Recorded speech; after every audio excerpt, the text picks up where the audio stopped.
안녕하세요. 옐로입니다. 오늘은 원하는 게 뭔지 모르겠어요. 딱히 꿈이 없어요. 저는 목표가 없는데요. 라고 이야기하시는 분들이 많아서 그분들에게 조금 도움을 드리고자 이 영상을 촬영하게 되었습니다. 원하는 것은 저절로 떨어지는 게 아니라 스스로 노력해서 찾아내는 것이다. 라고 이야기해요. 제가 학교에서 학생들이랑 진로 희망에 대해서 상담을 하다 보면 정말 많은 학생들이 아직 잘 모르겠어요. 딱히 꿈이 없어요. 라고 이야기를 해요. 처음에는 어떻게 꿈이 없을 수 있지라는 생각도 조금 들었는데, 목표 관리 강의를 하다 보면 성인들한테도 이런 질문을 참 많이 듣게 됩니다. 저는 딱히 원하는 게 없어요. 목표가 없어요. 라고 이야기를 많이 하시거든요.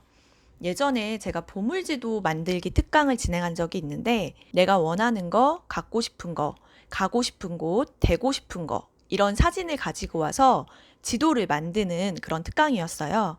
그런데 참석하셨던 한 분이 아무것도 안 하고 이렇게 멍하게 앉아 계시는 거예요. 그래서 뭐가 불편한가 싶어서 왜 안 하세요? 라고 여쭤봤더니 저는 딱히 뭘 하고 싶은지 잘 모르겠어요. 사람들은 어떻게 저렇게 많은 사진들을 가지고 와서 자르고 붙이는지 너무 신기하다면서 이제 계속 다른 사람들을 살피고 계셨어요. 그분의 보물지도에는 사진이 굉장히 듬성듬성 조금씩 붙어 있었거든요. 그 모습이 사실 굉장히 오랫동안 기억에 남았어요. 정말 이런 분들은 꿈이 없어서 그런 걸까요? 진짜 지금 상황에 너무나 만족해서 딱히 바라는 게 없어서 꿈이 없는 걸까요? 그러다가 오늘 바람꽃 모임에서 누구나 가질 수 있지만 누구나 가질 수 없는 절실함에 대하여 라는 주제의 발표를 듣고 나서 이거구나 라는 생각이 조금 들었어요. 그래서 오늘 꿈이 없는 분들, 목표가 없는 분들에 대해서 이야기를 해보려고 합니다. 절실함이라고 하면 뭐가 떠오르세요? 저는 조금 부족함, 결핍 이런 것들이 떠오르거든요. 막다른 절벽이라서 더 이상 도망칠 곳이 없는 사람들, 돈이 하나도 없어서 당장 돈을 못 벌면 먹고 살 수가 없는 사람들, 또는 이걸 못하면 회사에서 잘릴 수도 있는 상태, 이렇게 안절부절하고 뭔가 초조하고 불안한 상태가 떠올라요.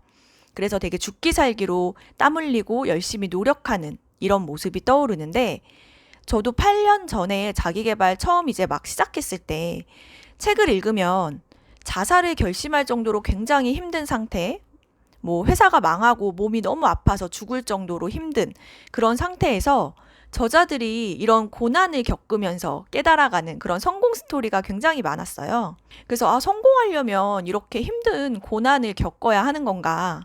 나는 그렇게 힘들거나 고난이 있는 삶이 아니라 굉장히 조금 평탄한 그런 삶을 살았는데, 그럼 나는 어떻게 해야 하나라는 생각을 했었거든요. 근데 저와 같은 생각을 오늘 바람꽃 발표를 하신 그 분도 이런 생각을 하셨었나 봐요.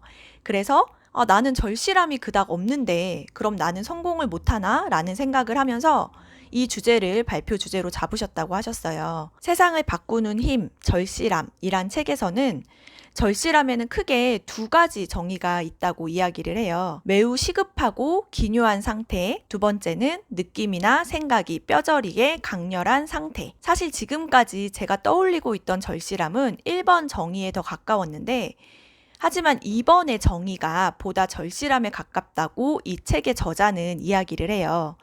그래서 느낌이나 생각이 뼈저리게 강렬해서 갖고 싶고 얻고 싶어진 상태, 즉 목표가 있는 상태를 이야기하는 거죠. 그래서 목표를 달성하기 위해 몰입해 있는 상태, 긍정적으로 목표를 향해 달려가는 상태를 절실함이라고 말할 수 있다. 이렇게 이야기를 합니다. 그러면 어떻게 이런 상태에 빠질 수 있을까요? 어떻게 하면 이런 절실함을 가지고 목표를 향해 갈 수 있을까요? 절실함을 가질 무엇인가? 즉 목표가 없는데 말이에요. 이것에 대한 대답은 사실 아주 단순합니다. 부모님을 모시고 이제 맛있는 음식을 대접해 드리려고 하면 처음에는 나 이런 거 잘 몰라. 이런 거 안 좋아해. 그냥 삼겹살이나 먹자. 뭐 탕수육이나 시켜 먹자. 이렇게 이야기를 하세요. 근데 막상 부모님이 한 번도 드셔보시지 못한 그런 음식을 이렇게 대접해 드리면 이게 뭐야? 되게 맛있다. 라고 되게 좋아하세요. 이런 음식이 있다는 자체를 모르고 있기 때문에 당연히 부모님들은 이것을 원하지도 않고 좋아하지도 않으세요. 랍스타를 한 번도 먹어본 적이 없는 사람은 나는 랍스타가 좋아 라고 말할 수도 없죠. 그리고 당연히 랍스타가 먹고 싶어 이런 절실함도 거의 생기지가 않아요. 이렇게 사람들은 내가 보이는 세상 안에서만 목표를 찾을 수 있어요. 상상도 못하는 것은 목표로 세울 수가 없습니다. 학생들도 마찬가지예요. 학생들의 머릿속에 있는 직업의 수는 굉장히 한정적이에요. 따라서 학생들은 그 안에서만 직업을 고민을 해요. 하지만 정말 많은 직업이 있죠. 이걸 안다면 달라지겠죠. 10개 중에 원하는 게 하나라면 100개가 된다면 10개가 되겠고 1000개가 되면 100개가 될 수도 있는 거예요. 아는 것이 없으면 좋아할 수가 없어요.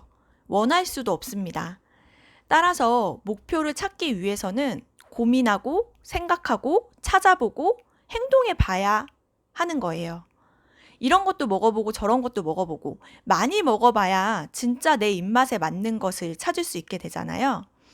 그래서 결국은 고민하고 생각하고 행동해 봐야 되는 거예요. 진짜 원하는 게 없고 좋아하는 게 없는 게 아닙니다. 우리는 아직 모르고 있는 거예요. 내가 진짜 무엇을 좋아하고 진짜 원하는 게 뭔지.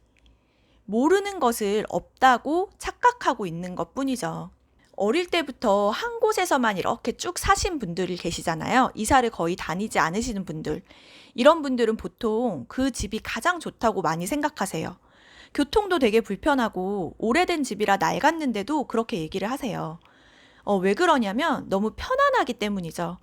근처에 슈퍼가 어딨는지, 미용실이 어딘지, 어떤 버스를 타면 어디에 가는지 너무나 잘 알고 있어요. 따라서 이분들에게는 이 집이 가장 좋은 집인 거예요. 이분들에게는 다른 집으로 이사를 가고자 하는 목표도 당연히 없습니다. 하지만 다른 곳을 경험하고 한다면 이 집보다 더 좋은 곳도 있구나 이런 생각을 하게 되고 그때 비로소 목표가 생기는 거죠. 원하는 게 없다, 목표가 없다 라고 생각이 된다면 더 많이 경험하고 세상을 넓혀야 돼요. 이것도 저것도 다 해보고 뭐가 좋은지 재밌는지를 알아야 됩니다. 알지 못하면 좋아할 수가 없어요. 원할 수도 없어요.